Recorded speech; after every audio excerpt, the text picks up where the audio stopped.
Buenas tardes, aún todavía. Hoy vamos a tocar el tema un poquito dinámico del manejo del traumatismo encefalocraniano en pediatría, ¿no? La siguiente, por favor.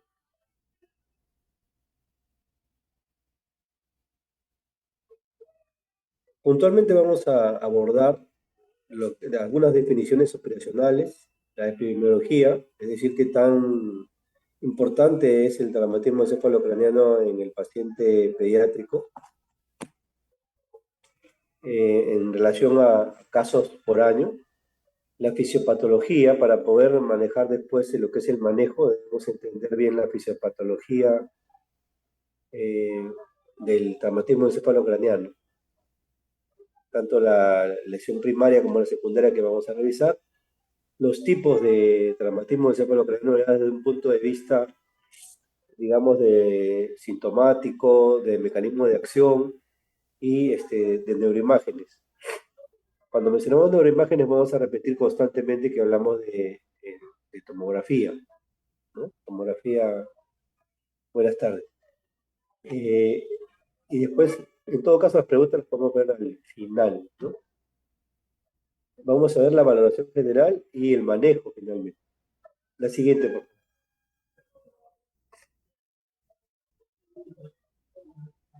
Bueno, como definiciones, ¿qué cosa es un traumatismo cerebral menor, ¿no?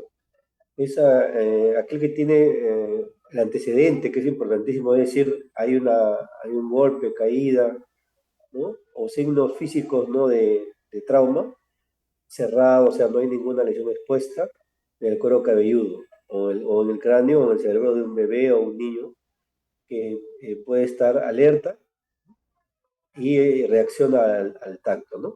Eso se llama un traumatismo cerebral menor. Es totalmente frecuente, pues no hay niño pues, que sea niño y no se golpee, ¿no? Más aún pues en edades por debajo de los 2 años. El niño está aprendiendo a gatear, después a caminar, y los traumatismos cerebrales menores van a ser de todos los días. Quizás no vamos a abordar tanto esto porque tenemos que, digamos, ayudarnos con esta guía que les voy a dar, a seleccionar qué pacientes pediátricos debemos eh, observar, debemos ponerle atención y actuar con rapidez, ¿no? Porque golpes vamos a tener todos. Y por eso es que es importante la definición de qué es un trauma cerebral menor. Es un golpe que se leve, ¿no? En la cabeza de un niño que no ha generado ningún tipo de manifestación clínica y que tampoco tiene ninguna repercusión obviamente estructural. No requiere, por lo tanto, tampoco estudios. Ahora vamos a revisar cómo podemos llegar rápidamente a definirlo cuando tenemos un caso escenario. En el niño mayor de 2 años, es un niño que esté previamente sano, porque si el niño tiene algún problema ahora es tan frecuente que tengan pues de repente un TEA o un TDAH, ¿no? O que pueda ser un niño con parálisis cerebral leve, ¿no? Entonces, uno de los criterios importantes es que el niño tenga que ser previamente sano. Si el niño no está, digamos, neurológicamente sano y previamente sano, entonces la valoración ya va a estar más sesgada, ¿no? Y tendremos que un poquito ajustarla a la condición del paciente. Cuando hablamos de niño previamente sano o mentalmente sano también, neurológicamente sano, normal, cuando tienen una escala de Glasgow, que vamos a revisar qué es la escala de Glasgow, qué puntos digamos, en esa escala debo valorar para calcular esto que es tan importante, ¿no? 14, 15. La mayoría de nosotros estamos siempre con un Glasgow de 15. Algunas veces tenemos sueño, entonces comienza a bajar nuestro grado, pero no vamos a ir más allá del 14 del 13, ¿no? Examen neurológico sin anormalidades ni signos de focalización es algo que también debemos ver rápido, ¿no? Y sobre todo si un niño mayor de 2 años. Sí, discúlpeme los ruidos, estoy en el hospital. Usted sabe que está muy cerca la avenida Aviación, ¿no? El tren eléctrico y demás. Entonces, no creo que me hagan. mucho caso si le digo que baje de volumen. Las culpas del caso. No hay evidencia física de fracturas de cráneo, ¿no? Es decir, eso también al hacer la evaluación inicial, también es hacer una mano de escultor tocando la cabeza del niño, y si vemos alguna deformidad, ya sea un hematoma o ya sea una depresión, entonces ahí debemos pedir inicialmente pues, una radiografía de cráneo, ¿no? Si es muy evidente, obviamente ya vamos a pasar de frente a la neuroimagen. Todo eso está perfectamente ya indicado, ¿no? Y tiene guías que vamos a revisar durante la presentación. Entonces, esto es cómo diferenciar rápidamente lo que es, con una definición operacional, un trauma menor en un niño menor de 2 años y un trauma menor en un niño mayor de 2 años. Para tomarlo como punto de partida, en una valoración rápida, porque las consultas van a venir en todo momento, las llamadas por teléfono también. Se cayó, se golpeó, entonces tenemos que hacer preguntas muy, muy básicas en relación a cómo está el niño en el momento que lo ve. Inclusive a veces la mamá lo tiene en el regazo y está llorando y no podemos ni siquiera escuchar lo que la mamá nos dice, que está toda desesperada. Entonces darle tranquilidad y decir, bueno, estoy escuchando, está llorando, no dejó de llorar, ¿no? Ok.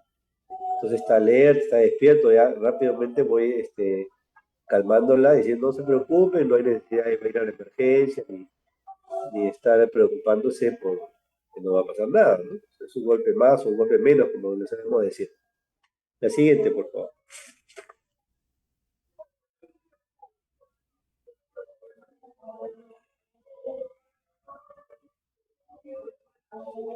A ver si podemos hacer algo. Bueno, yo voy a tratar de mi parte de hacer lo mejor que pueda para mejorar el audio. No sé si se escucha mejor. Sí, doctor. Ok, gracias.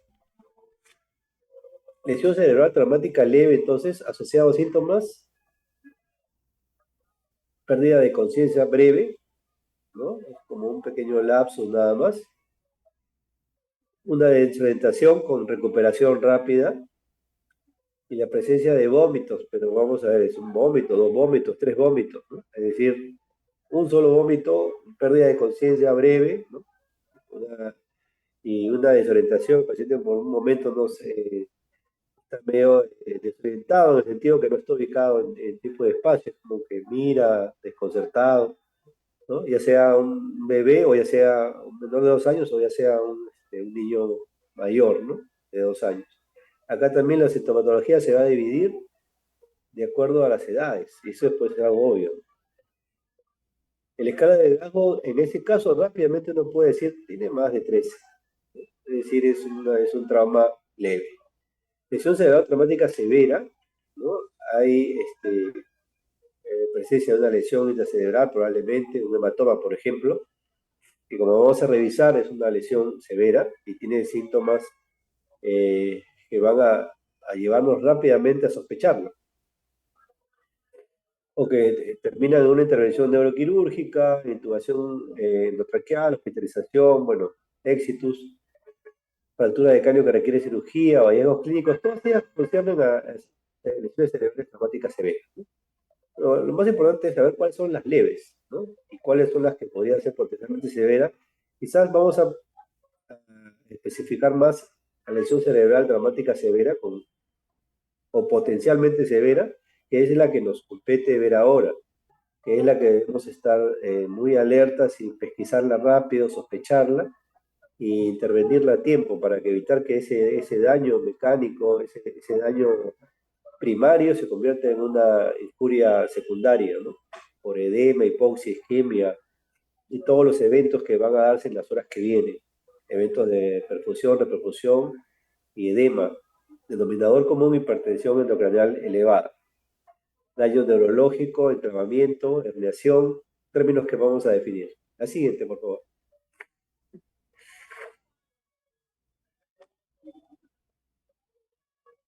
En relación a la epidemiología, o sea, qué tan importante es o qué tan frecuente por su por su frecuencia va a ser importante, eh, el traumatismo encefalocraneano. Bueno, acá no tenemos mucha casuística en Sudamérica, en Perú en particular, pero vayámonos al primer mundo, ¿no? A los países desarrollados que sí llevan una casuística importante. Y fíjese, por año, en los Estados Unidos o en América del Norte, da cuenta de más o menos 500.000 visitas en la edad pediátrica al departamento de emergencias. 37.000 37.000 hospitalizaciones por año y más de 2.000 muertes por año en edad pediátrica. O sea, la magnitud del problema es bastante grande. Acá podríamos hacer una polarización, una suposición de esa epidemiología, de esa casuística, y estamos más o menos en esos ratios. Es decir, es como una pandemia, ¿no? Por año. 2.000 muertes por año en una población pediátrica mucho mayor pues en Norteamérica. Pero en las salas de emergencia, en las salas de urgencia, vamos a tener prácticamente día a día pacientes que llegan con politraumatizados y con traumatismos encefalocraneal. Entonces, en los países desarrollados, de hecho, es la causa más común de muerte, ¿no? Y de discapacidad en la edad pediátrica. La mayoría de los niños con traumatismo craneal, bueno, son hombres, eso es algo que simplemente da la estadística, no explica mucho por qué, ¿ya? Y tienen una lesión leve, por suerte, ¿no? Podríamos decir que abarcan casi el 90% de las lesiones, son lesiones leves, es decir, no hay riesgo de que pase pues, a una lesión primaria, que vaya a una secundaria con daño y muerte. La mayoría de los niños con traumatismo craneano son hombres, como les dije, eso es un hallazgo que no tiene mayor explicación. El otro punto importante de la epidemiología es que el 55% de los niños son menores de 5 años y más de la mitad de estos 55 son menores de 2.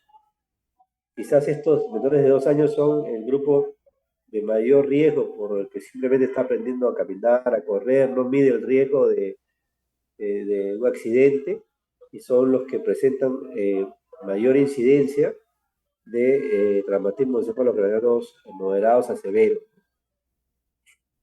La siguiente, por favor. Bueno, en la fisiopatología, aquí tenemos un pequeño corte del cráneo, donde podemos ver el cuero cabelludo, podemos ver la calota con sus dos tablas, ¿no? Interna y externa. Vemos el recubrimiento de las meninges ahí y parte de la base encefálica. Entonces, este es digamos, un corte de lo que vamos a ver, va a participar en lo que es la lesión primaria, ¿no? Se van a hallar las diferentes capas, el mecanismo de lesión nos va a ayudar a poder sospechar si potencialmente va a pasar ese niño de una lesión primaria a una secundaria y cuál va a generar más gravedad. El denominador común podríamos decir que es finalmente la lesión cerebral, ¿no? Y se genera inicialmente por un golpe en la cabeza, que vamos a ver si ese golpe es un golpe por mecanismo de aceleración o desaceleración, que son los dos grandes grupos, ¿no? Finalmente esto va a repercutir en el parénquima cerebral, en las meninges, en la bóveda craneana y en la vasculatura que por ellas pasa, ¿no? Que recorren todas estas capas.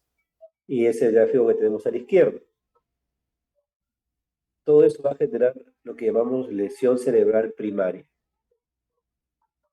La siguiente, por favor.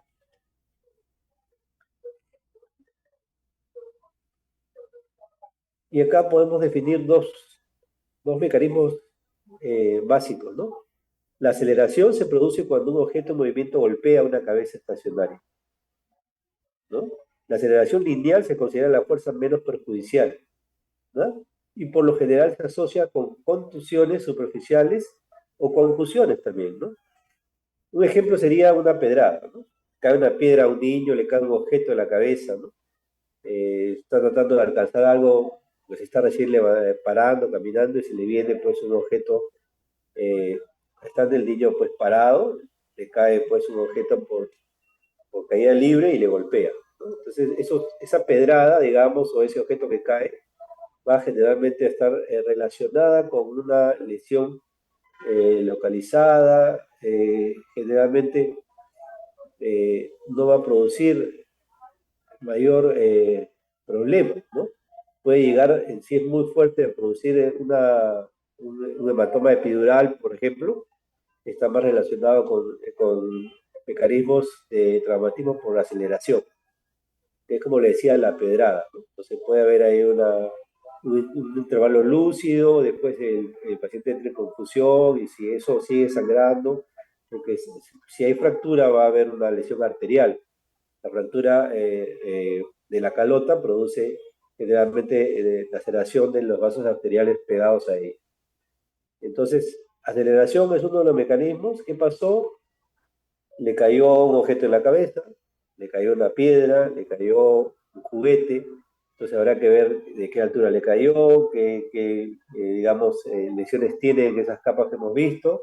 Vamos a tocar, seguramente vamos a ver que puede haber pues, un hematoma, un cefalematoma, un chichón, como le llamamos, y obviamente paralelamente estamos valorando el rasgo del niño, su reactividad, si llora, si se examinar, cómo luce, ¿no? Todo ello, y qué tiempo pasó desde que ocurrió el accidente hasta llegar digamos, a la emergencia. Pero ya por el mecanismo como se produce, sabemos que fue por aceleración. La mamá dice, no, estábamos jugando y le cayó un proyectil, le cayó una botella, le cayó todo eso va a contar, ¿no? O sea, de qué altura cae, cómo cae, de qué se trata, ¿no? Una piedra tiene más específica y genera más daño que una lata de conservas o que un juguete, ¿no? Que habría que también observarlo, pero generalmente son de plástico, frágiles y no son tan traumáticos como una pedrada. La desaceleración, quizás esta es la más frecuente que la aceleración, y la que llega a ser más grave, ¿no? Por ejemplo, aquí tenemos, desaceleración se produce cuando una cabeza móvil, hablando de TEC, golpea con una superficie estacionaria, entonces una superficie que está parada. El ejemplo clásico sería pues un traumatismo que ocurre en un auto, un movimiento, ¿no? O un niño va en una bicicleta, va en un auto y choca es atropellado, ¿no? Entonces ahí se produce una desaceleración. O sea, de forma rápida, si va, hay una desaceleración, sobre todo cuando es mayor de 40 kilómetros por hora, va a haber lesión seguro, ¿no? Entonces acá lo que va a haber es un golpe y contragolpe, una sacudida del cerebro y las fuerzas centrífugas y centrípetas que van a tener caídas sobre el cráneo, sobre la bóveda craneana y los tejidos blandos, van a generar varias lesiones, ¿no? Estas generalmente son, eh, por desaceleración, son lesiones más severas, ¿no? La desaceleración repentina, que es la típica del choque en automóvil, ¿no? Donde se mueve el cuello, donde la cabeza puede golpear con una parte dura, si no hay cinturón mayor todavía. Entonces, rápidamente, de ir pues a 40, 50 o 80 kilómetros, depende de la velocidad que venía el vehículo, y al chocar pues va a haber una desaceleración brusca y va a pasar a cero. Es decir, la cabeza ha golpeado contra una superficie estacionaria. También es el caso que hemos visto de niños que están subiendo a un auto o están subiendo a una moto, a una mototaxi, ¿no? Y esta arranca y el niño se cae, se va para atrás y desacelera y bueno, la velocidad con la que sale el vehículo más la distancia que hay entre el vehículo y la zona donde va a golpear, ¿no? Que puede ser una vereda, puede ser la pista o puede ser tierra. Eso también va a sumar porque va a juntarse un mecanismo de desaceleración con uno de aceleración. Entonces, este tipo de accidentes, cuando la cabeza se ha golpeado por desaceleración, el trauma ha sido el mecanismo ha sido desaceleración, requieren más atención porque la desaceleración, que es repentina, ¿no? Va a generar las lesiones más graves, ¿no? Entonces a estas hay que ponerles mucha atención y evaluar al paciente en forma constante, dejarlo en observación, no agarrar y evaluarlo, decir, bueno, porque en minutos puede estar, en el minuto 5, minuto 10, puede estar todavía con un Glasgow 15, 14, y bueno, a veces se le evalúa rápidamente y dice, no, no pasa nada, es el alta precoz. Muy atentos a que si el mecanismo que describe es de desaceleración, es decir, está en su bicicletita y se golpeó contra un árbol, se golpeó, está dentro de un vehículo o estaba subiendo a una mototaxi y cae o se choca la mototaxi, eh, tenemos que observar a este niño por más horas.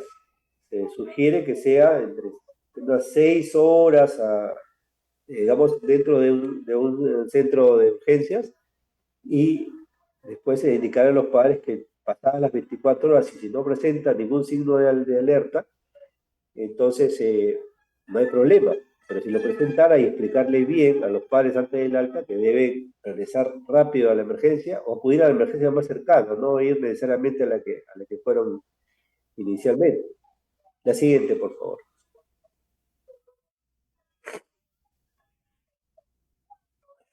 Bueno, esta es un poquito la fisiopatología, que es importante tener en cuenta cómo se produce el daño cerebral. Hay dos tipos de lesiones, como había comentado, o mejor dicho, es como pedagógicamente se ha separado para que podamos entender bien. La lesión primaria, que es el daño mecánico, la pedrada, el accidente de tránsito, los ejemplos que hemos dado, que es inmediato y va a dar una respuesta inmediata, ¿no? Traumática, un daño mecánico que va a generar una fractura, una sacudida, ¿no? Va a generar una serie de síntomas que se dan en los minutos subsiguientes al trauma. La lesión secundaria son trastornos, digamos, que dan lugar en los minutos y horas que continúan después del traumatismo.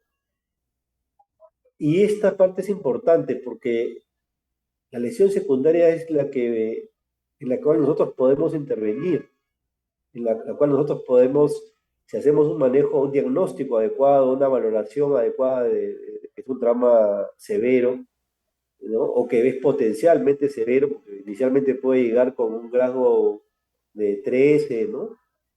Pero hay un deterioro rápido y pasó inadvertido. Entonces, porque simplemente no clasifiqué bien de que se trataba de un mecanismo de lesión por desaceleración, por ejemplo, y le di de alta porque lo vi con grado 13 o 14 y finalmente lo catalogué como 15 y no esperé más de una hora, 2 horas y simplemente le saqué una placa, no vi una fractura, nada, y lo mandé a su casa, no le presté más atención y se deterioró rápidamente, ¿no? Y se deterioran porque como es un mecanismo de desaceleración, debía haber estado monitoreando, no haberlo dejado sentado en algún lado, inclusive a veces llegan pues empolvados, enterrados porque se han caído de un mototaxi o han tenido accidente en bicicleta y bueno, los se evalúan rápido para, hago 15, no hay nada, no perdió el conocimiento, sí, vomitó una vez, un poco de confusión, un niño mayor de 2 años, claro, que váyanlo, qué sé yo, y después a las 4 horas, 5 horas está haciendo, se estén clavando, ¿no? Porque no se estén clavando necesariamente porque, por otra cosa que no sea, porque no se reconoció la lesión inicial, el mecanismo, la potencialidad con que va a evolucionar a lesión secundaria severa, ¿no? Y porque no se hizo nada, ¿no? No se hizo ningún manejo, como vamos a revisar rápidamente después, de un traumatismo encefalocraniano como se debe. Es decir, al no catalogar al paciente como una lesión potencialmente grave, ya estamos en problemas porque la lesión secundaria se va a venir y se va a venir con bastante severidad. No vamos a poder evitar todos estos eventos de hipoxia, hipoperfusión, trastornos metabólicos que se van a dar lugar, el edema, la vasodilatación primero, la isquemia después, y todo ello va a generar aumento de volumen, aumento de presión y aumento del pic, ¿no? De la presión intracerebral, que normalmente debe ser menor de 20 milímetros de mercurio. Entonces acá empieza a elevarse, ¿no? Y empieza a dar síntomas, ¿no? Hay cefalea, el niño está irritable, si es más grande, pues acusa que le ve la cabeza, se la toca, los vómitos ya superan los 3, 4, y finalmente el niño se puede aspirar porque comienza a deteriorar su Glasgow, y a veces lo hace todo delante del equipo que lo está atendiendo. O sea, esta es una línea de tiempo en la cual nosotros tenemos ya que tener claro que por el mecanismo de lesión, la edad que tiene el paciente, la superficie donde golpeó, estamos frente a una lesión primaria con un daño mecánico que nos va a llevar rápidamente a una lesión secundaria severa, ¿no? Y esa lesión secundaria es la que va a determinar finalmente eh, la sobrevivencia del niño, las secuelas, ¿no? Y depende mucho de lo que nos hayamos adelantado un poquito a predecir. Entonces tengamos un poquito ese panorama claro, preguntemos cómo ha ocurrido, aceleración, desaceleración, ver la edad que tiene el niño, con qué golpeó, el mecanismo, lo analizamos rápidamente y qué tiempo ha pasado desde que ocurrió el evento hasta que lo estamos evaluando. Determinar lesión primaria, ¿no? Ver si hay solamente por la sacudida, si hubo fractura o no, eso no. No es necesario inclusive si hemos de entrada determinado que es un trauma leve, hacer radiografías de cráneo. Menos neuroimagen, ¿no? La cual debe reservarse para los criterios que vamos a definir posteriormente. Y la lesión secundaria donde vamos a intervenir rápidamente para evitar mayor daño, mayor secuela y mayor mortalidad. La siguiente, por favor. Bueno, esto es un poquito siguiendo la línea de la fisiopatología. Si se produce lesión primaria, evoluciona a lesión secundaria. En este caso vemos acá un hematoma epidural, ¿no? Ha sido una pedrada, cayó una piedra, bueno, hubo una pequeña fractura, en este caso el gráfico no muestra fractura, y el paciente empieza a tener pues hipertensión, bradicardia, taquicardia, vemos problemas en las pupilas, tiene severo dolor de cabeza, comienza a deteriorar su Glasgow, hacia el coma, ya hay una focalización, de repente ya comienza a ser una hemiplegia, entonces, o ya hace signos de decorticación o de celebración, flexión o extensión pues, de los brazos y las piernas. Todo ello puede estar en una línea de tiempo de la mano con la evolución de edema, de isquemia seguido de vasoespasmo y de aumento de presión endocraniana. Y de acuerdo a donde está el sangrado, van a ver los diferentes tipos de herniación. Es decir, hay un conflicto ahí de espacio que genera diferentes tipos de hernia. El enclavamiento clásico, pues que es la hernia transtentorial, la número 3, que produce pues una muerte, digamos, rápida. El paciente se entra en muerte cerebral rápidamente por enclavamiento, digamos, del cerebro hacia el tronco cerebral, ¿no? Esa es hernia transtentorial.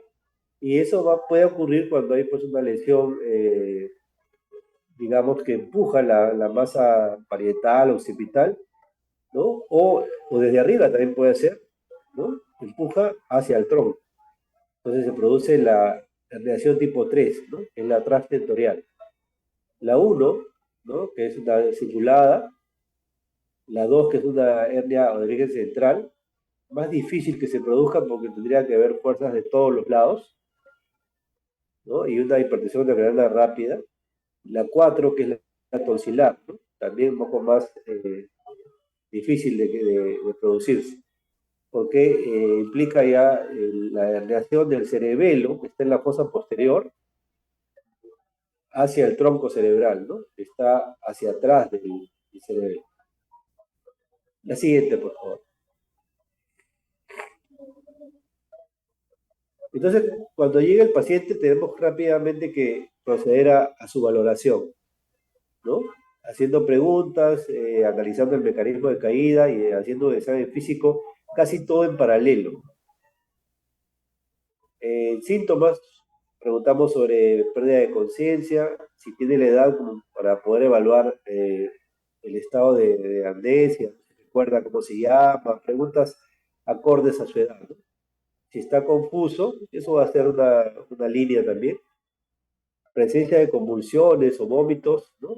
O que se agarre su cabeza o que esté con llanto, pero a la vez con una fase confusa, un comportamiento, digamos, que no corresponde, ¿no? Un niño que llora mirando todo, pero que después se calma y es como que hace un pequeño paréntesis y después nuevamente empieza con vomita, nuevamente empieza con llanto. Ahí se junta el mecanismo de lesión al llanto que tiene, ¿no? Porque también el llanto va a incrementar la presión intracerebral. Entonces, los síntomas ya me tienen que hacer pensar en qué Glasgow está. Con eso rápidamente voy a ubicarlo en Glasgow, para hacer el examen físico, entre ambos voy a establecer Glasgow y a la vez establecer el mecanismo de lesión con lo que he preguntado, porque ahí está la anamnesis me va a ayudar. Y eso viene ahí, el mecanismo de caída, como mencioné hace un rato. Desde qué altura ocurrió, si fue una caída libre, sobre qué superficie cayó, ¿no? ¿Qué dispositivo de contención tenía? ¿Un gorro? ¿Tenía, bueno, algo que pudiera amortiguar? ¿Qué actividades estaba realizando, ¿no? Más o menos la velocidad con la que ocurre pues, el evento, ¿no? Si es un accidente en bicicleta, bueno, sabemos que no va a ir más de 20 kilómetros por hora, ¿no? Un auto, bueno, ¿qué velocidad iba? Mucha velocidad, sí, iba a 80, iba a 100. Esto es un accidente, esto va a dejar algún problema, ¿no? Si es una piedra, va a ser la gravedad, 9,8 metros por segundo al cuadrado. Esta es la velocidad con que cae. Bueno, y en el examen físico, hacer una evaluación rápida del Glasgow, estoy preguntando, o sea, esto es dinámico, o sea, las tres, les he preguntado y rápidamente voy preguntando y voy examinando, ¿no? Y voy observando a veces también los síntomas que tiene. Cuando hago el examen físico, aparte del examen neurológico, sí movilizar mucho al paciente, porque yo no sé si ha habido daño cervical, no lo tengo que por qué movilizar mucho, lo mínimo indispensable. Evalúo sangrado o líquido en los oídos, la presencia de líquido cefalorraquídeo, ¿no?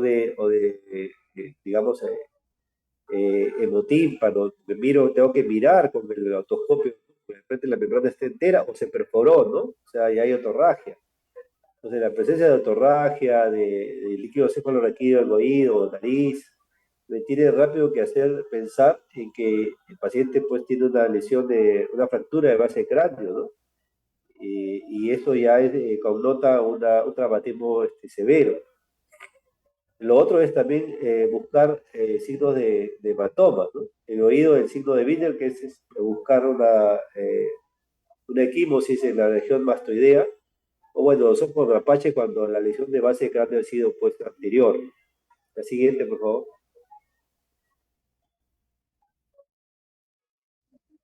Y bueno, esto va a ser, digamos, la escala de Gauss es una escala validada ya hace bastantes años y que se ha ajustado un poco a las edades, ¿no? Porque, bueno, tiene distinciones, pero fundamentalmente vamos a acordarnos del 4, 5, 6, ¿no? Los números seguidos, ¿no? Es la apertura ocular, la mejor respuesta verbal y la mejor respuesta motora. Porque se trata de eso, ¿no? Mejor apertura ocular, mejor respuesta verbal, mejor respuesta motora, el 4, 5, 6. Y se va ajustando, digamos, con, con el escala de Glasgow adaptada a niños, en el caso de que sean lactantes menores. Entonces, una vez que hemos aprendido esta escala y inclusive al costado del paciente podemos tener la escala abierta e ir viendo inicialmente cuando comenzamos a ver trauma, rápidamente debemos valorar los síntomas, ¿no? En un niño que tiene pues de un grado 13 hacia 13, 14, 15, pues si es un infante o si es un lactante, a veces no vamos a poder evaluar. O sea, de frente lo vemos y este grado 15. Eso salta a la vista porque tiene apertura espontánea, está pues totalmente alerta, ¿no? Está orientado, y llora, grita, bueno, y se mueve de forma espontánea, ¿no? No quiere que lo toque, comienza pues a... Ese es un rasgo 15, ¿no? En su contraparte, es un niño que, por ejemplo, abre los ojos al dolor, respuesta verbal no tiene, no se entiende muy bien, o si es un lactante que no habla todavía, entonces solamente hay algún gemido con la estimulación de dolor. Y la parte motora, hay una extensión o una flexión anormal, ¿no? En cualquiera de los dos casos, sea cual sea la edad. Entonces tenemos a un niño en el otro extremo, con un glajo pues menor de 7. La siguiente, por favor. Entonces, lesión cerebral, regresamos nosotros un ratito a la anterior. Lesión leve, otra manera de definir, porque acá las definiciones tienen que sobrar, no debe haber duda, no llegamos al traumatismo encefálico severo eh, solamente con glajo, sino tenemos también mecanismos de lesión, sospecha de injuria potencialmente grave, tenemos neuroimágenes, bueno, y tenemos el glajo, ¿no? Pero como el Glasgow también puede funcionar, funciona de forma dinámica, un paciente que llega con Glasgow 13, yo no puedo decir, no, este niñito pues tuvo, o Glasgow 15 inclusive, no puedo agarrar sin haber hecho todo el proceso que hemos comentado de valoración de mecanismos de lesión, de síntomas, y habiendo preguntado un poquito más cómo ocurrió todo, no podemos decir, no, este paciente está con Glasgow 15, se va a su casa, ¿no? Porque podría en horas estar en Glasgow menor de 8, es decir, ser una lesión severa. Entonces, el Glasgow es dinámico. A veces la lesión es, el mecanismo de lesión ha sido tan importante, ¿no? Que la lesión primaria solita viene ya con un hundimiento, con un gran hematoma y viene con un Glasgow ya pues entre 9 y 12, esa es una lesión moderada. O severa si ya viene pues con menor de 8, ese paciente ya tiene que ir directamente a una unidad de trauma shock para ser estabilizado y después ya conducido a la, digamos, a UCI. Pero en el triaje tenemos que tener claro eso. Eso va para todos, enfermeras, técnicas inclusive, hasta el vigilante tendría que estar, digamos, capacitado para poder reconocer rápido eso. Y decirle, pase, no vaya por allá, pase de frente, porque reconoce rápido que se trata de una lesión potencialmente severa, ¿no? No porque viene ya paciente después en coma, de repente en gambia, o bueno, ya estamos ante algo pues muy evidente, ¿no? Sino porque ha habido accidente de auto, el niño va y está, no llora, eso es suficiente como para decir, bueno, auto es desaceleración, no llora, estamos llegando a 9 a 12, una lesión moderada. Desaceleración, esto se va rápido a severo, ¿no? La siguiente, por favor. La siguiente, por favor. Entonces, lesión leve, lesión moderada y lesión severa. Acá tenemos otro, que en traumatismo cefalocraneano tenemos que tener muchos argumentos para poder clasificar. Lesión leve, grado 14-15. Cefalea leve o llanto, bueno, ¿no? Llora, se calma, bueno. Menos de 3 vómitos en el periodo pues, que ha habido desde que ocurrió el accidente, el trauma, hasta que lo estamos valorando en la emergencia. Generalmente puede pasar un tiempo pues, de 5 minutos si fue en la esquina de la emergencia, o puede ser también 15, media hora, ¿no? No va a pasar más ese tiempo. Bueno, es raro que pase pues, una hora después del trauma hasta que llegue pues, al centro de salud, hospital o unidad donde lo van a valorar. Moderado, Glasgow de 9 a 13, pérdida del estado de alerta, alteración de conciencia, hay cefalea intensa, bueno, llora, se agarra la cabeza. El vómito puede ser ya más de 3 vómitos, vomita, no hay ninguna posibilidad de tolerancia. No recuerda, es un niño que se comunica, no recuerda su nombre, no recuerda qué pasó, está confundido, ¿no? De las preguntas básicas, ¿cómo te llamas? ¿Qué edad tienes? ¿No? Un niño puede tener más de 5 años y no mira y está confundido, no sabe nada. Ha perdido totalmente la memoria eh, en forma anterógrada, retrógrada, no sabe nada, no responde. O es un niño que presenta una convulsión, bueno, ya ahí tenemos un problema mayor, es una convulsión secundaria de trauma, ¿no? Ahí hay que sospechar que ya tenemos, si es una convulsión, hay un foco que está descargando y que probablemente tenga un sangrado, ¿no? Si hay sospecha de matante infantil, ya en sí, más allá de que tenga todo, digamos, el Glasgow y todo lo demás, la sospecha de matante infantil debe hacernos pensar rápido y a clasificarla como moderada. No solamente por la lesión que trae en ese momento, sino a futuro eso tiene otra implicancia, ¿no? Y el traumatizado con trauma facial también debe ser clasificado como moderado. Ese paciente que viene con de repente hasta una fractura, un hundimiento del pómulo, un ojo de mapache. Entonces, ese paciente debe ser clasificado como moderado.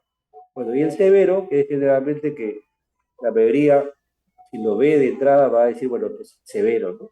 Grado de 8 a 3, pues es un niño que está eh, claramente pues con un traumatismo severo, ¿no? Está focalizando, es decir, hace un movimiento del brazo o hace una hemiplegia, ¿no? O tiene una lesión penetrante de cráneo, no sé, puede ser que se le metió pues un fierro, o estaba jugando con un arma blanca y también se le clavó, o le cayó digamos, de una distancia con aceleración, ¿no?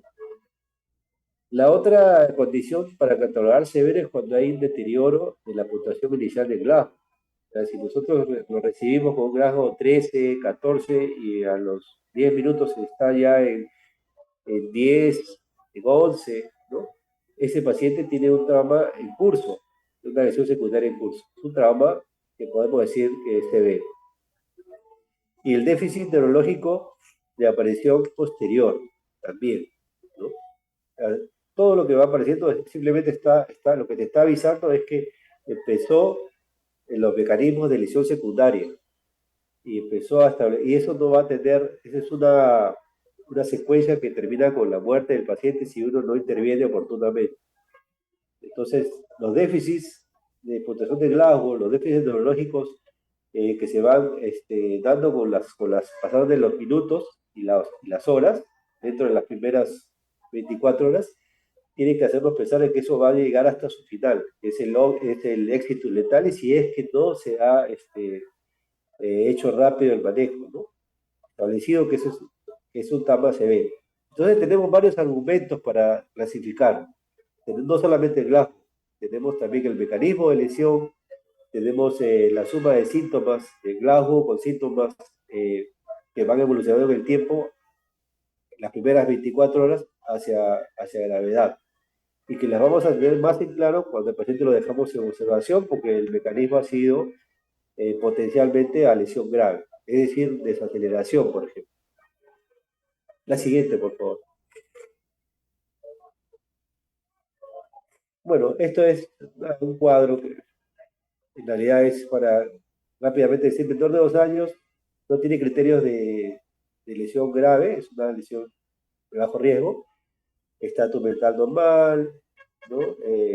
Su comportamiento como su cuidador es normal, ¿no? El mecanismo de la injuria no ha sido severo, ha sido algo que le cayó en la cabeza, se cayó en la cama, se golpeó el brazo y la cabeza un poquito, es decir, menos de 1 metro de altura. Lo tocamos la cabecita y no observamos ningún hematoma, ninguna hundimiento, nada que sugiera una evidencia de fractura. Si es mayor de 2 años, entonces también estatus fetal normal, grado 15, no hay ningún mecanismo de injuria severa, o sea, desaceleración, no vomita, no hay dolor de cabeza, y no hay, digamos, ninguna fractura, no fractura, eso es una placa de cráneo, ¿no? Si preguntamos bien sobre el mecanismo, hacemos una evaluación de Glasgow y evaluamos bien esa calota, probablemente no tengamos que pedir una placa para ver que no hay fractura tampoco, ¿no? Entonces, pues, acá no hay fractura. La siguiente, por favor. Bueno, los tipos de lesiones. Esto ya es, digamos, vamos a hacer una definición operacional de las lesiones. Tipo de lesiones, primero la siguiente, por favor. Confusión cerebral, conmoción.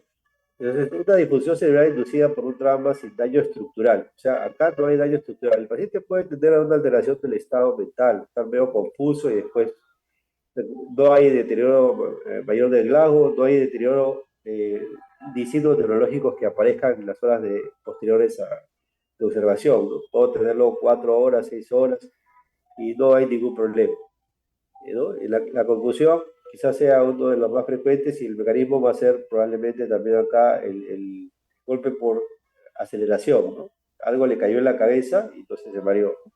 Estaba parado y de repente pues lo golpea una puerta, ¿no? El niño chiquito abre la puerta, le golpea en la cabeza, o se cae la caída de la cama ya es desaceleración. O le cae un juguetito encima, bueno, o se golpea con una mesa al tratar de pararse, ¿no? No vio la mesa y se golpea, bueno, todas ellas, y vemos un poco de confusión, y hasta puede haber un vómito por ahí, uno solo, pero mantiene un grado de 14, 15, no hay problema. Probablemente una confusión, no hay fractura, no hay déficit neurológico focal, y los únicos síntomas que puede haber es por ahí un vómito aislado y la negación del estado mental.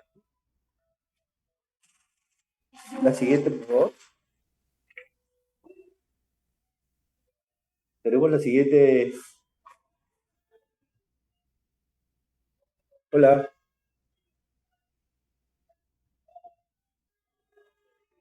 Fractura de base de cráneo, ¿no? En este caso, la sospecha de la fractura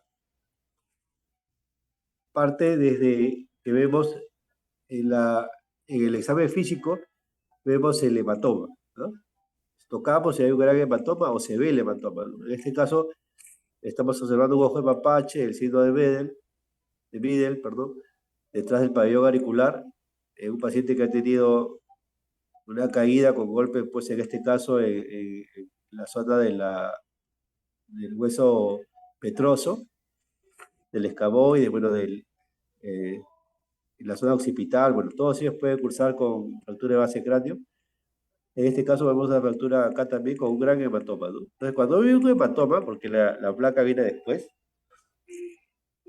debajo de ese hematoma, sobre todo si hay signos neurológicos, ¿no? Ha vomitado una vez, hay llanto, o le duele la cabeza si es más grande, le pido una radiografía porque en la zona del hematoma puede haber, de hecho, pues una fractura. Entonces, este paciente va a ir a una neuroimagen probablemente. ¿Y qué hay de especial en este tipo de lesión? El TEG es necesario para descartar que no haya acá un sangrado cerebral, tipo, es difícil que haga un epidural en este caso, lo que va a hacer es un subdural o un intraparenquimal. Tiene mayor riesgo de meningitis y pérdida de la audición con parálisis facial y disminución de la palpación. Bueno, son algunos de los síntomas que puede tener. La siguiente, por favor. La siguiente. Hemorragias. Acá tenemos hemorragia epidural. Vemos perfectamente cómo vemos acá, la hemorragia epidural es entre la calota y la dura madre, ¿no? El sangrado se ha producido probablemente eh, por la lesión de algún vaso, ¿no? Un vaso que corre pegado al cráneo, puede ser una arteria, y se va a formar esta lesión epidural. Arterial, generalmente, y la lesión está en la arteria y puede estar acompañado de una fractura. 60-80% tiene una fractura, a veces una fractura no desplazada, como la que hemos visto en la diapositiva anterior, puede ser una fractura no desplazada, entonces no vemos que se han movido las tablas, pero sí está el trazo de fractura que lo tenemos que diferenciar de las suturas normales del cráneo. Los signos pueden ser sutiles, el paciente tiene cefalea, vómito y no tiene más, ¿no? El grado puede estar digamos, en lesión leve, ¿no? De 13 y 15. Pero sin embargo, todo la sintomatología, el mecanismo de trauma nos llevó a pedir una radiografía, y en la radiografía pudimos ver la fractura, que estaba a nivel parietal, y eso pues indicó con los síntomas a que más el mecanismo, que fue de repente una desaceleración, porque esto más se produce por aceleración, ¿no? Acá cayó algún objeto contundente sobre esa zona, pues, con la persona parada, sin movimiento, y se produjo el epidural. El subdural, vemos acá, está entre la dura madre y la aracnoide. Generalmente es un sangrado de origen venoso, no asociado a fracturas, sino más bien a diferentes fuerzas de aceleración y desaceleración. Puede ser un contragolpe cuando está en el auto, cuando está en la bicicleta, bueno, etc. 50% estos pacientes se van a evolucionar a coma y a disminución gradual del Glasgow, ¿no? Esto va a un traumatismo, es un traumatismo con nota, un traumatismo encefalocraniano moderado a severo. Esa va a ser su evolución y hay que estar más atentos. Y en el subaracnoideo la lesión es severa, ¿no? El subaracnoideo, la lesión es parenquimal, está en todo el parénquima, es una lesión severa, el trauma es significativo. El paciente viene con el retirado del Glasgow, acá bueno, en la imagen vemos desplazamiento en línea media, ya compresión de los ventrículos, ¿no? Y la lesión espontáneamente hiperdensa en la zona parieto-occipital del lado izquierdo, ¿no? Este paciente está haciendo signos de focalización, ¿no? Y si está cerca de meninges hay irritación meninge. Entonces, este paciente tiene que estar ya llegar de trauma shock, pasar a cuidados intensivos para poder estabilizarlo y atender lo que es la lesión secundaria. La siguiente, por favor. Siguiente diapositiva, por favor. La contusión cerebral, acá podemos ver un pequeño sangrado a nivel occipital izquierdo. Ya es una lesión neuronal localizada lo que va a generar sangrado. Los signos también son sutiles. Esta es contusión. Hay que diferenciarlo de la concusión. En la concusión no hay ningún daño estructural, que es la primera lesión que presentamos. La lesión axonal difusa. La lesión axonal difusa generalmente está relacionada con mecanismos de aceleración y desaceleración. Y acá lo que hay es a veces difícil de poder evidenciar. No vamos a ver en la tomografía una lesión espontánea de hiperdensa. Lo que a veces no vemos sangrado. Pero sí se puede ver alteraciones en la sustancia gris y blanca. La lesión axonal difusa puede ser muy grave, tiene una mortalidad no muy alta, pero sí una secuela bien alta, ¿no? El paciente queda muy secuelado. Y el edema cerebral difuso que se puede presentar en cualquiera de las lesiones, ¿no? Y de hecho puede ser lo único que tenga el paciente, conota pues un trauma severo y se evidencia por la clínica y lo que es imágenes, neuroimágenes o la tomografía, ¿no? O sea, hay un aumento de la densidad en forma homogénea de todo el parénquima cerebral. La siguiente, por favor.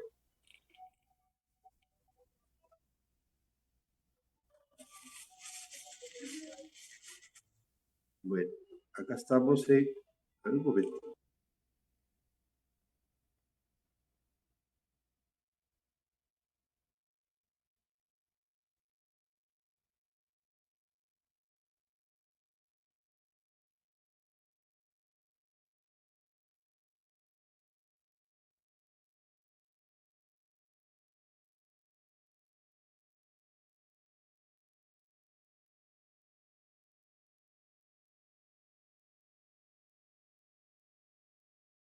Doctor, su audio está apagado.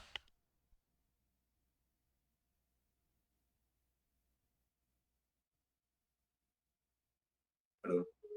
Bueno, disculpen la interrupción. Nuestra función va a ser identificar al paciente con lesión cerebral importante. Es decir, como decía, prevenir la lesión cerebral secundaria. La siguiente, por favor. La siguiente.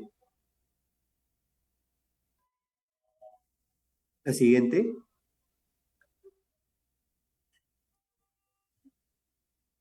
Acá vamos a hacer, antes de empezar al manejo de lo que es lesión cerebral secundaria, es observar o pedir tomografía cuando hay un riesgo intermedio de lesión. La observación debe ser por 4 a 6 horas. Riesgo intermedio, ¿qué significa? Signos clínicos, Glasgow, leve, moderado. Estamos ahí, digamos, no hemos llegado a... el mecanismo ha sido desaceleración, por ejemplo. Ha tenido un vómito autolimitado, pérdida de la conciencia incierta, porque, bueno, sí estuvo medio confuso o por ratos no respondió, según nos narra el cuidador, el padre, la madre, la persona que estuvo ahí en el lugar del accidente. Entonces, este paciente todavía lo tenemos en observación, no solicitamos neuroimagen. Y de hecho la pedimos cuando hay un alto riesgo de lesión intracerebral, ¿no? Es decir, yo no voy a estar pasando minutos si viene con un accidente pues, de tránsito, ¿no?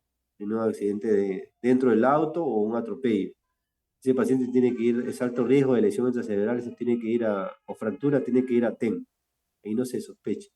Pero si se golpeó la cabeza porque se levantó y se golpeó contra la mesa, porque tiene 2 años, qué sé yo, entonces estamos entre observar o no pedir TEN. No pedir TEN, bueno, es aceleración, le cayó un juguete en la cabeza, se golpeó levantando, se cayó de la cama a medio metro, muy bajo riesgo de lesión intracerebral. El examen neurológico está normal, el niño llora, no, no se deja agarrar, Glasgow 13 a 15. De repente está un poquito con sueño por la hora. Y la mamá no lo quiere dejar dormir porque dice pues, que quiere que esté despierto porque se está dormido, entonces le han dicho que no, que tiene que mantenerse despierto el niño. Entonces, déjelo dormir, uno lo estimula rápido y se pasa de estar dormido a estar pues con una alerta total, ¿no? Máxima. Entonces eso no hace mucho, no está recomendado estarlos estimulando y no dejarlos dormir. El niño viene fastidiado a veces porque no lo dejan dormir. Está un poco asustado porque se ha golpeado, pero no más que eso. Entonces, ¿cuál fue el mecanismo? ¿Qué pasó? ¿No? Le cayó un juguete en la cabeza, se levantó y se golpeó en la parte de la nuca con una mesa de madera. Bueno, muy bajo riesgo de lesión cerebral, examen neurológico está normal, aplicamos nuestra regla de Glasgow para menores y mayores de 2 años. Estado mental normal, no veo, lo palpo la cabeza, no hay hematomas, no hay pérdida de conciencia en absoluto, en ningún momento el niño pues, está totalmente conectado. Hasta bueno, si se pide una placa, deberíamos tener la tranquilidad en decir que no hay problema y no irradiarlo. Pero a veces, bueno, los mismos padres no quieren pues retirarse si no le dicen una placa que no tiene nada, ¿no? La placa no nos va a ayudar a ver eso, pero bueno, a veces también pues por la hora que si se produce pues cerca de la noche uno dice, bueno, le saco una placa y yo también le explico que no tiene nada y todos nos creemos esa historia de que la placa nos va a ayudar y ya se va a su casa feliz y contento. Pero lo importante es que si ya yo analicé cómo se produjo el trauma, vi los signos, veo el tiempo que ha transcurrido, puedo tranquilamente clasificarlo y decir, este niño no necesita una tomografía. A diferencia del otro extremo, que puede venir sin signos neurológicos, puede venir con un rasgo digamos, de 13 a 15, pero fue un accidente con un niño de regazo en un auto, fue un accidente de tránsito, hay que pedir la tomografía. La siguiente, por favor.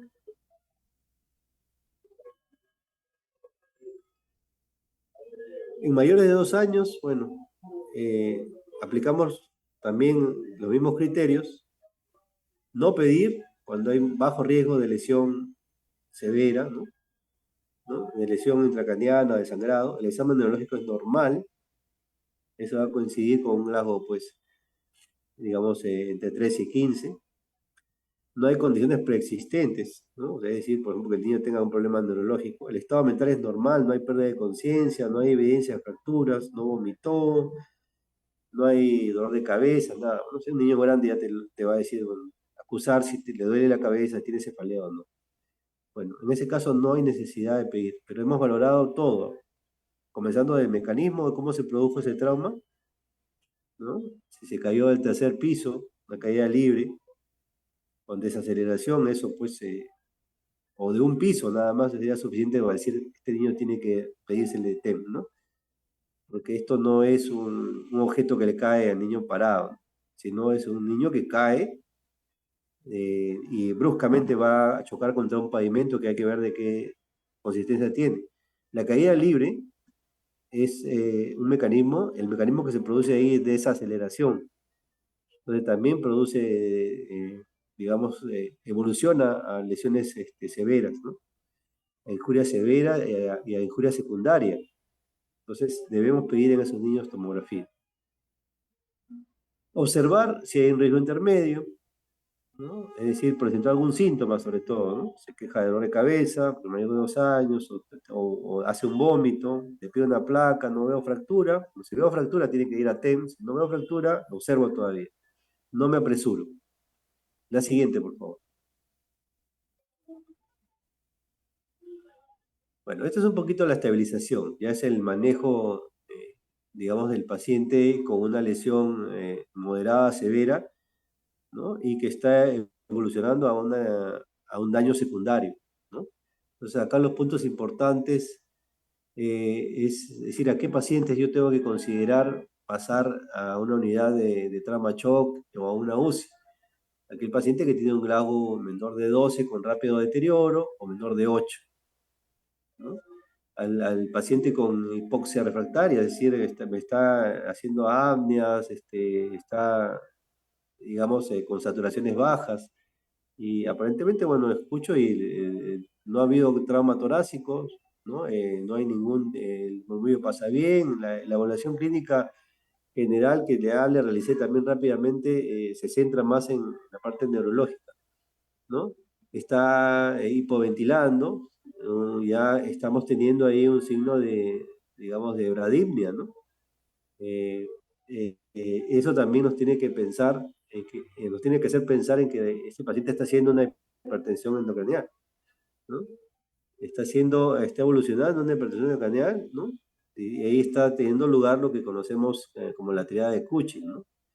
Que es hipertensión arterial, es bradicardia y respiraciones irregulares. Es el predecesor, digamos, o es una triada, nos ayuda antes de monitorear, si podemos hacerlo, está habiendo un incremento por encima de 20 milímetros de mercurio de la presión intracerebral. Es decir, se están dando lugar todo el daño secundario, ¿no? Entonces, con estos puntos clínicos lo paso y automáticamente hago toda una secuencia de evaluación, ¿no? Considero la posibilidad ya digamos, de protección de vía aérea, ¿no? Sobre todo si ya estamos en grado menor de 7, paciente hipoventilando con hipoxia refractaria, ese paciente debe ir ya a la UCI o entrar a Machoc, proceder, digamos, a su tratamiento, a su manejo inicial. Protección de vía aérea sin tubar, ¿no? Y con el ventilador también voy a manejar, pues, el CO2, ¿no? Es decir, favorecer en lo posible un CO2, barrer el CO2 y que esté más bien con hipocapnia. Evitar la hipercapnia, mantener el CO2 entre 35 y 40 porque le voy a hacer gasometrías. Pero proteger la vía aérea, manejar el CO2, bueno, quizás estamos en dos extremos del manejo inicial, porque solamente estoy protegiendo con el hecho de intubar. Rápido ver si hay polisemia, mantener, rápido pedir un hematocrito, ver que la hemoglobina esté por encima de 7, una hemoglobina hematocrito. Mantener para mejorar la presión intracerebral, ¿no? Mantener mejores presiones, ¿no? No tan altas, elevarla en 30 grados la posición de la cabeza, ¿no? No mantenerlo digamos, en el émbolo hacia abajo o en superficie plana, sino debo elevar la cabeza a 30 grados. Eso va a ayudar a manejar la hipertensión endocraniana, que hemos visto que el aumento de la presión intracerebral va a denominarse hipertensión endocraniana. Y ella, por sí sola, va a generar lo que llamamos las hernias, ¿no? Las herniaciones. Y la hipertensión endocrinal va a ser el punto común de todos los eventos que se producen, del edema cerebral, de la vasodilatación inicial que va a haber, ¿no? De la activación de todos los, de las, eh, de toda la cadena proinflamatoria que va a haber, todo ello va a del sangrado, del líquido en tercer espacio, todo ello va a generar incremento de esa presión y va a generar más daño vascular y más daño de la masa encefálica. Entonces, mantengo, repasando rápidamente, paciente con hipoxia, que no mejora con el bolseo, con el oxígeno, que hipoventila, que tiene un Glasgow de menor de 8 o tiene un Glasgow inicial de 12 pero con declinación rápida, es decir, ya está en minutos en 10, en 11, en 9. Ese paciente debe ser intubado rápidamente, no va a tener buenos reflejos. Ahí hemos visto la presentación anterior, secuencia de intubación rápida, se le intuba, ¿no? A veces no, si está un poco, digamos, uno le coloca el laringoscopio a veces y no hay mayor respuesta, entonces dice, bueno, más aún vamos rápido con esto, ¿no? Pero debe premedicar igual, ¿no? Hay que hacer una secuencia ordenada de intubación. Administración de corticoides más para evitar edema vasogénico, ¿no? Evidencia baja. Administración profiláctica de anticonvulsivantes, evidencia más alta. Se puede utilizar en nuestro medio, levetiracetam intravenoso, difícil de poder conseguir, ¿no? Pero sí podemos tener fenitoína, entonces podemos empezar epaminizándolo con 20 miligramos por kilo de STAT de fenitoína. El fenobarbital ya si está intubado no habría problema, pero quizás el más adecuado sería fenitoína o levetiracetam si es que contamos con él, ¿no? Y durante la intubación, durante la ventilación mecánica, si lo conecto ya al ventilador, o sea, es decir, ya le pongo sedanalgesia, lo paralizo. Eso lo he hecho ya en secuencia de intubación rápida, en el paso número 1, ¿no? Antes de intubarlo. Entonces le pongo pues primero una sedación con una analgesia y una parálisis, ¿no? Entonces vamos a utilizar midazolam, fentanilo, mecuronio o rocuronio. También podemos usar propofol con fentanilo, ¿no? Bueno, eso vamos a verlo más adelante. Pero la estrategia ventilatoria es simplemente mantener el CO2 en niveles de 35 a 40, ¿no? Es decir, evitar que haya hipercapnia, porque eso va a generar mayor vasodilatación y mayor aumento de la presión intracerebral. Y utilizar presiones bajas, no utilizar, o sea, presiones bajas es una presión pico que no vaya más allá pues de 18, ¿no? 18 o 20. Y puedo mantenerlo con 15 de presión en el modo pues asistido controlado o sincronizado, eh, digamos por presión, eh, utilizar presiones pico bajas, ¿no? Y PP también bajos, presiones medias finalmente bajas, ¿no? Vaya en rango de 20 a 25 milímetros, no más de eso. La sedación con infusión continua, bueno, con una benzodiazepina más asociado con un opioide, ¿no? Que puede ser el fentanilo más que la morfina, ¿no? Y mantener, bueno, parálisis también con infusión de rocuronio o becuronio. La siguiente, por favor. Entonces es lo mismo. Y un poquito ponemos ahí PALS, ¿no? O sea, la reanimación avanzada pediátrica nos sirve, pues, acá hay una intersección, ¿no? Entre lo que es PALS, ¿no? Y lo que es el manejo del paciente con trauma severo, ¿no? Pero PALS, ¿no? Es decir, si hay hipoxia refractaria, hipoventila, Glasgow menor de 8, pérdida de reflejo de protección, ¿no? La gente no, ni siquiera tose, o uno le estimula, digamos, con el endoscopio y no hay reflejo. Y inclusive hay signos de herniación, entonces tengo que rápido proceder con la intubación, ¿no? Y la secuencia rápida, como les comenté, pues es parálisis, más sedación. Puedo usar las combinaciones de becuronio, ketamina, propofol, rocuronio, fentanilo. Bueno. Y para mantenerlo, bueno, puede ser fentanilo, midazolam, becuronio, ¿no? Es decir, analgesia, anestesia y parálisis. La siguiente, por favor. En cuanto a los gases arteriales, la estrategia es CO2, ¿no? Barrer CO2 entre 35 y 40, mantener CO2 bajo, evitar la hipercarbia. Hiperventilación terapéutica, ¿no? A eso hace referencia, debo llevar, si puedo, a 30, 35, eso va a ser protector para el cerebro en las primeras horas. Evitar las presiones de ventilador altas, ¿no? Tanto la pico como el PP. En circulación, evitar hipovolemia, es decir, debo pasarle bolos de cloruro de sodio al 0,9% para evitar, digamos, sacarlo del shock, si está, digamos, en una redistribución de flujo. Para eso utilizamos mejor las soluciones de tipo cloruro de sodio isotónicas, la solución fisiológica, y evitamos más bien el uso de destroza al 5%, ¿no? Que son muy hipotónicas ya. La siguiente.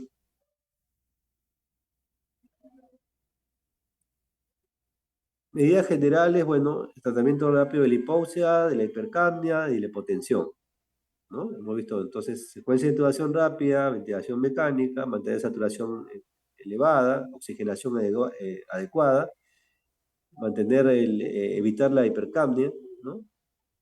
Y manejar la hipotensión. Es decir, si tengo que ponerle vasoactivo, le pongo vasoactivos, ¿no? Adrenalina, o sea, mantener una buena presión arterial, ¿no? Evitar la hipotensión y también la hipertensión, mantener una buena oxigenación, mantener un CO2 protector.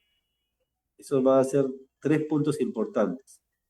La elevación de la cabeza también, manejo de la temperatura, ¿no? Es decir, le puedo dar un antipirético intravenoso o le puedo poner también medio físico, ¿no?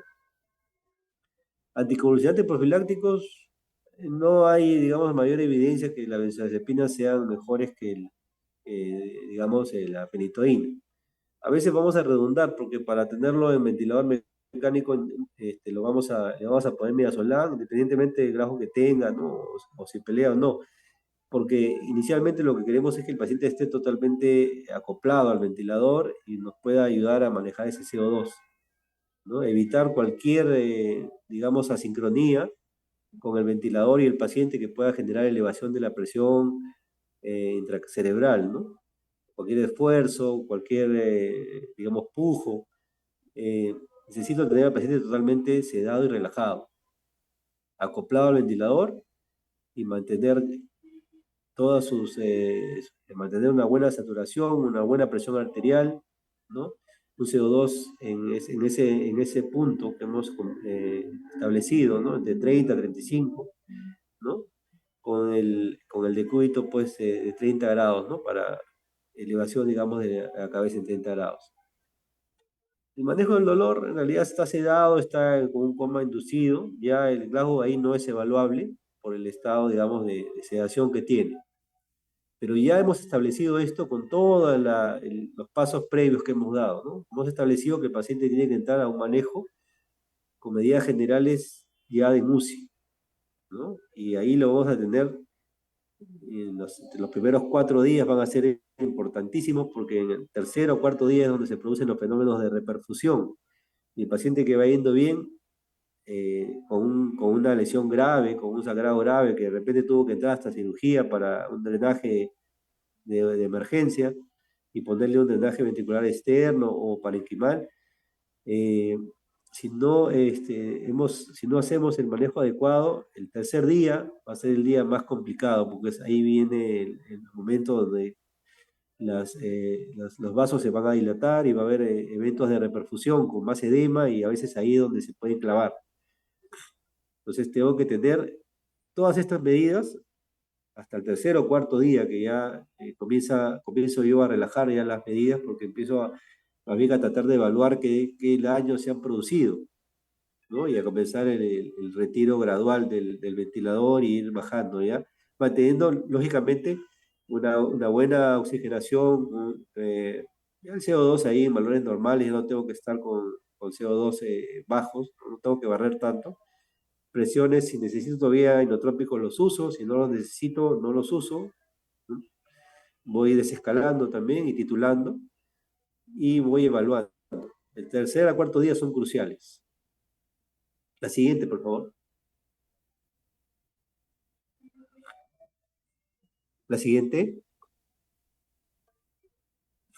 Ahora, un poquito especificando más en la parte de lo que es el manejo de la hipertensión endocraniana. Como sé que ya se está, tengo que evitar el daño secundario, tengo que ser muy claro en que tengo que ponerle mucho énfasis a esta parte. Entonces, ya viendo, teniendo ya, digamos, la valoración del paciente, sabiendo si puedo poner un catéter para medir presión intracerebral perfecto, y si no lo haré con clínica inicialmente, ¿no? Evaluando pues cómo están esas pupilas, cómo está, digamos, si es más pequeño, cómo está la fontanela, cómo está, digamos, su presión arterial, su frecuencia cardíaca. El paciente me está haciendo bradicardia, me está haciendo hipotensión, lo estabilizo, pero si hay sospecha de que está haciendo hipertensión intracraniana o tengo ya medición, o sea, tengo más de 20 milímetros de mercurio, entonces empiezo rápido, porque pude colocarle un catéter, ¿no? Intracraneal para medir presión intracerebral. Entonces, empiezo con la terapia hiperosmolar, ¿no?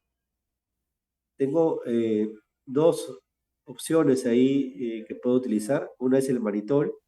El rango terapéutico es entre 0,5 a 1 gramo por kilo, ¿no? Entonces, ¿qué en mililitros sería dar 2,5 a 5 mililitros por kilo de solución al 20%? La infusión se hace pues en 30 minutos y se puede pasar o administrar 4 a 6 veces en 24 horas, ¿no? No en infusión continua en realidad, sino eh, en horario, con una dosis máxima de 1 gramo por kilo, ¿no? Hasta cada 4 horas. Ahí voy a tener como puntos digamos, de referencia para la administración del manitol, es que tengo que mantener la osmolaridad sérica entre 300 y 320, el potasio en valores normales. Tener cuidado si hay fallo renal, ¿no? Porque por algún evento, digamos, si es un politraumatizado o sea, se ha estado en shock y ya lo revertí, pero el riñón entró en falla renal aguda, entonces debo tener cuidado y el manitol no va a ser mi primera opción. Será quizás las soluciones hipertónicas. Entonces, ¿cómo puedo evaluar que el manitol está funcionando y está funcionando bien? ¿No? Coloco la sonda Foley y lo que voy a evaluar es los signos clínicos de hipertensión. Si tengo catéter intracraneal de medición de presión, excelente, porque la medición es directa, pero si no lo tengo, tendré que agudizar mi clínica, ¿no? Ver el monitor y ver cómo va estabilizándose la frecuencia respiratoria, la frecuencia cardíaca, la presión arterial, y me van a medir indirectamente. Veo también reacción pupilar, a veces alterada por la pseudoanalgesia, y cruzo esa información con mi sonda Foley y veo cuánto gasto urinario tiene. Si hay mejoría clínica y el paciente está poliúrico, es decir, tiene más de 80 cc por metro cuadrado de superficie corporal o más de 10 mililitros por kilo por hora, entonces el paciente está poliúrico y el manitol me está funcionando. Entonces, con esos dos parámetros yo voy a ir dando la dosis entre 0,5 y 1 gramo para ver cuál es la dosis efectiva para manejar esa hipertensión endocranial. Si no logro llevar a la poliuria al paciente, entonces probablemente no me está funcionando y la mejoría se debe a otras medidas que estoy tomando, como por ejemplo el manejar el CO2 bajo o la restricción de volúmenes, pero no es la terapia hiperosmolar la que me está ayudando.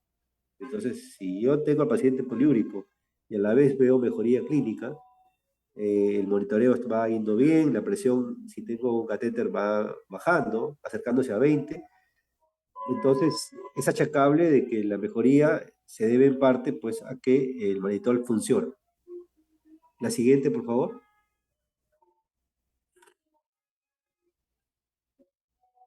Solución hipertónica. Usamos, bueno, podemos usar al 3 al 5%, ¿no? La más, la que más utilizamos, porque hemos aprendido a prepararla, no viene preparada, hay que hacerlo. Una regla sería en un litro de solución, un litro de cloruro de sodio al 0,9%, por cada litro, eh, 15 mililitros de hipersodio, ¿no? Al 20%, de cloruro de sodio al 20%. O por cada 10 mililitros de cloruro de sodio al 0,9, le agregamos 1,5 mililitros de cloruro de sodio al 20%. Con eso vamos a tener eh, unos 10 mililitros o un litro, de acuerdo al equivalente que hemos hecho, de solución hipertónica o solución salina al 3%, que es la que más manejamos, ¿no?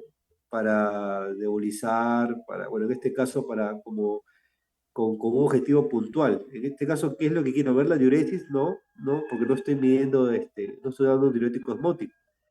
Lo que estoy haciendo es simplemente aumentar, mi objetivo es aumentar el sodio sérico a 160 para evitar que la célula se sobrehidrate, aquí la neurona, para que no haya edema cerebral y la célula no se sobrehidrate tanto. Entonces, en el intravascular aumento el sodio sérico a 160 y eso va a generar que el intravascular se mantenga con más líquido que el intracelular. Evito el edema celular y también con eso evito el daño cerebral. Y ese exceso de volumen se va a ir, digamos, con la diuresis, obviamente, ¿no? Y voy cuantificando que mi diuresis sea adecuada, ¿no? Utilizar los dos, mannitol y solución hipertónica, también hay una sinergia, entonces si hay poliuria puedo manejar tranquilamente la diuresis osmótica con el incremento del intravascular, aumentando el sodio sérico a 160, ¿no? ¿Y cómo lo hago? Lo hago gradual, ¿no?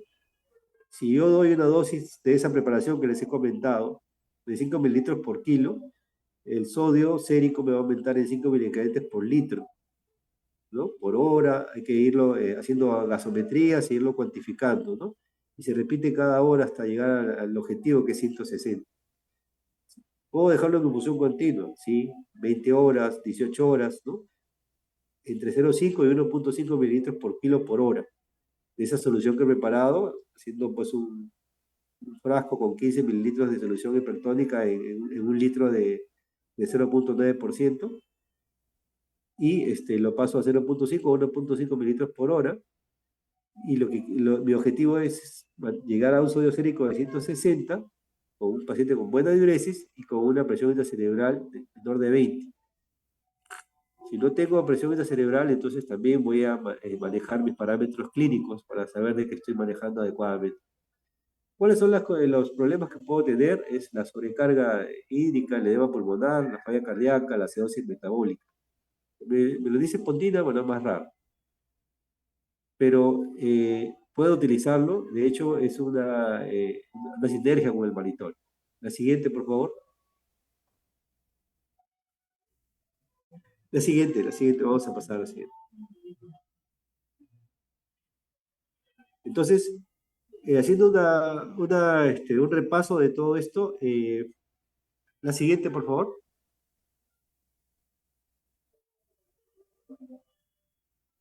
Bueno, esto es otra vez repetir lo que hemos comentado, a quién pedir TEG, a quién no pedirle, bueno. La siguiente.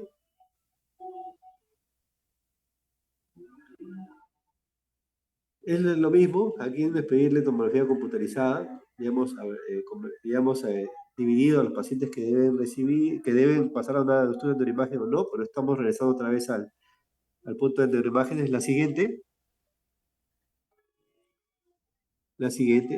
por favor. También, bueno, ok. Acá nos vamos a quedar un ratito. Entonces, es un flujograma que me pareció interesante, para resumir un poquito todo el flujograma que se hace que debemos hacer con el paciente con un trauma craneoencefálico, ¿no? el interrogatorio, la exploración y la clasificación, fundamental. Si no lo hacemos esos pasos rápido y bien, entonces no podemos establecer si es un TEC leve, si es moderado, severo o potencialmente moderado o severo, que ya hemos agotado bastante esas definiciones y conceptos, que deben ser muy rápidos para ver en quiénes me espero. Esto es un tema predictivo, basado en el conocimiento y la formación de cada uno, de cada integrante del equipo de emergencia, de trauma y de UCI. No todos deben manejar perfectamente estos algoritmos para determinar que el paciente va a ir a una lesión severa o que ya la tiene consumada. Entonces, si es un TEC leve, que va a ser la mayoría de casos, dice, sí, es un TEC leve, bueno, requiere vigilancia médica, no, a domicilio, ya hemos visto los criterios. Requiere vigilancia médica porque el mecanismo fue desaceleración, pero de todas maneras me parece que es leve, observación 6 horas, ¿no? Si no hay ninguna alteración en esas 6 horas, ¿no? O alteración neurológica, nada, alta. Por otro lado está cuando el TEC no es leve, el TEC es leve y no. Entonces clasificarlo, moderado o severo, ¿no? Entonces ahí aplicamos el ABC, que hemos visto. Es decir, acá todavía seguimos con el ABC, no vamos a decir, digamos, CBA, porque no vamos a empezar con compresiones, se trata digamos, de seguir el PALS en ese sentido, si no nos ayudamos un poquito con simplemente ABC, ¿no? Veo vía aérea, veo cómo está hemodinámicamente, y empiezo toda la secuencia de intubación, acceso vascular, ¿no? Acceso vascular primero, lo primero que va a tener, vascular o intraóseo, lo que sea más rápido. Administrar medicamentos, fluidos, y empezar con la secuencia de intubación rápida, monitorearlo, y con los exámenes preliminares ver rápidamente cómo está el CO2, cómo está la glicemia, el monitor rápido cómo están las presiones, la frecuencia cardíaca, y tener esa estrategia, ¿no? De barrer el CO2, de tenerlo en 30 grados, de manejar presiones arteriales normales, ¿no? Y de hacer el manejo de soluciones hiperosmolares para mantener una presión intracerebral hacia los 20 milímetros de mercurio. Como todo esto es dinámico, vamos a tener que ir titulando hacia arriba y hacia abajo, y como decía, en la práctica, después del cuarto día, ya relajamos todo, decimos, bueno, este paciente ahora sí vamos a bajarle la sedación, que de repente se evacuó el hematoma, el sangrado, se le puso una derivación ventricular, lo cual ayuda mucho, porque cuando se hace la derivación ventricular quirúrgica, colocando esa derivación, se controla muy bien la presión intracerebral, ¿no? Lo mismo que cuando se abre pues, un pedazo de calota, ¿no? Entonces, eso ya son ayudas extras que podemos tener en traumatismos severos, ¿no? Pero si no tiene indicación quirúrgica o no tuvimos la oportunidad de hacerlo, porque no estaba el equipo en ese momento, o no tenía criterios para hacerlo, entonces el manejo médico debe seguir, ¿no? Paciente se le aplica el ABC, pasa de trauma a shock, se estabiliza y después pasará a cuidados intensivos pediátricos. Entonces, todo desde que ocurrió el evento en la calle, en la casa, hasta que llega pues al intramuro, al hospital, debemos tener claro las preguntas que tenemos que hacer, cómo debemos actuar. Todo es fundamental para poder establecer simplemente la clasificación de ese TEC. ¿Es un TEC leve con potencial a ser moderado o severo en las horas que vienen, o es un TEC moderado o severo de entrada? ¿O es un TEC leve y no va a evolucionar a más, ¿no? Solamente le damos de alta indicándole los signos de alarma. Seguramente no lo vamos a ver más, es un golpe más o un golpe menos, como solemos decir. Esto es en realidad el objetivo de la presentación, el tener una base, una ayuda como para poder orientarse bien en cómo manejar una de las más frecuentes motivos de consulta, que es el golpe del paciente pediátrico. Se golpeó, bueno, ¿no? Se cayó, la caída, el golpe, la injuria, bueno, una serie de sinonimias, pero que lo vamos a ver, lo hemos seguido en las emergencias, y ese porcentaje chiquito, que es menos del 5% que evolucionan mal, que son traumas severos, ese que debe prestar nuestra atención.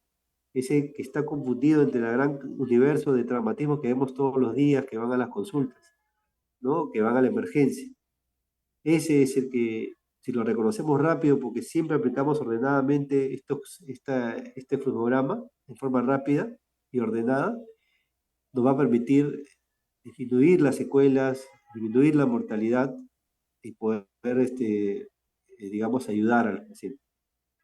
Bueno, disculpen, bueno, me he pasado, creo que soy el último. Disculpen por todas las inconvenientes que hemos tenido. No, no estoy muy, muy bien, digamos, estoy un poquito este, saliendo de un resfrío, pero ahí estoy, ¿no? Quería de todas maneras seguir con la participación y bueno, les agradezco su atención. Muchas gracias.